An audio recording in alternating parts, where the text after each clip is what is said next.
Can have A PhD but still B an idiot. ഈ doctor എന്ന് നമ്മളിപ്പം MD MBBS DM ഇതൊക്കെ എടുത്തെങ്കിലും നമ്മളൊരു ഡോക്ടറിനെ പോലെയോ ഒരു ലോജിക്കലോ ഒരു ക്രിട്ടിക്കൽ ആയിട്ടുള്ള തിങ്കിങ് സ്കിൽസ് ഒന്നും എല്ലാവർക്കും ഉണ്ടാവണമെന്നില്ല. ഇപ്പൊ ഫോർ എക്സാമ്പിൾ ഞാൻ തന്നെ പറഞ്ഞുതരാം, ഇവിടുത്തെ ഡെർമറ്റോളജിസ്റ്റ് സ്കിൻ ഡിസീസ് ട്രീറ്റ് ചെയ്യുന്ന ആൾക്കാര്, അതെ, ഞാനൊരു അതിനെപ്പറ്റി ഒരു പോസ്റ്റ് വിട്ടായിരുന്നു. ഞാൻ ഡെർമറ്റോളജിസ്റ്റിനെ കുറ്റം പറയല്ല, പക്ഷേ ഡെർമറ്റോളജി പ്രാക്ടീസ് ചെയ്യുന്ന ചിലവർ അറിഞ്ഞിരിക്കേണ്ട കാര്യങ്ങൾ, ഇവർ ഏറ്റവും കൂടുതൽ ഈ ഡയറ്ററി സപ്ലിമെന്റ്സ് എഴുതുന്ന ഒരു കൂട്ടം ഡോക്ടേഴ്സാണ് ഡെർമറ്റോളജിസ്റ്റ്.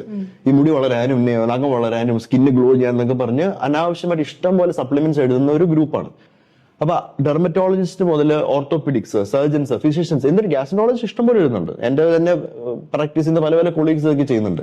അവരൊക്കെ ഇതുപോലെ തന്നെ ഈ ഹെർബൽ സപ്ലിമെന്റ്സ്, ഡയറ്ററി സപ്ലിമെന്റ്സ്, ആയുർവേദം ഇതൊക്കെ ഓഫർ ചെയ്യുന്നുണ്ട് പേഷ്യൻസിലെ. അപ്പൊ അവരിതൊക്കെ ചെയ്യുമ്പോൾ അവർ അറിയേണ്ടത്, ഇത് ഒന്ന്, ഇതിനകത്ത് എവിഡൻസ് ഒന്നുമില്ല ഇതൊക്കെ യൂസ് ചെയ്യാനോ പ്രിസ്ക്രൈബ് ചെയ്യാനോ. രണ്ട്, ഇത് ഭയങ്കര എക്സ്പെൻസീവ് ആണ്. ഇതൊന്നും ചീപ്പ് ആയിട്ടുള്ള സപ്ലിമെന്റ്സ് ഒന്നുമില്ല, ഭയങ്കര എക്സ്പെൻസീവ് സപ്ലിമെന്റ്സ് ആണ്. ഇതൊക്കെ ചെയ്ത പേഷ്യന്റിന്റെ ഗുണവും കിട്ടുന്നില്ല, അവർക്ക് ചിലപ്പോൾ അതിന്റെ ദോഷം കിട്ടുന്നു. ആ ദോഷം കിട്ടുന്നതിന്റെ ഭാഗമായിട്ട് അവരുടെ പൈസ കൂടുതൽ പോകുന്നു. ഡോക്ടേഴ്സ് ശരിക്കും എവിഡൻസ് ബേസ്ഡ് പ്രാക്ടീസ് വേണം. പക്ഷെ എവിഡൻസ് ബേസ്ഡ് പ്രാക്ടീസ് പറയുമ്പോഴത്തേക്ക് ചിലവരുടെ വിചാരം എന്തോ മോഡേൺ മെഡിസിൻ എന്തോ ആൾക്കാരെ ബ്രെയിൻ വാഷ് ചെയ്ത് സയൻസ് മാത്രമേ ചെയ്യാൻ പാടുള്ളൂ, ബാക്കിയെല്ലാം തെറ്റാണ്, ഒരു തരം ഒരു റിഡക്ഷനിസ്റ്റ് അപ്രോച്ച് എന്ന് പറയും. പക്ഷേ ഹെൽത്ത് കെയറിൽ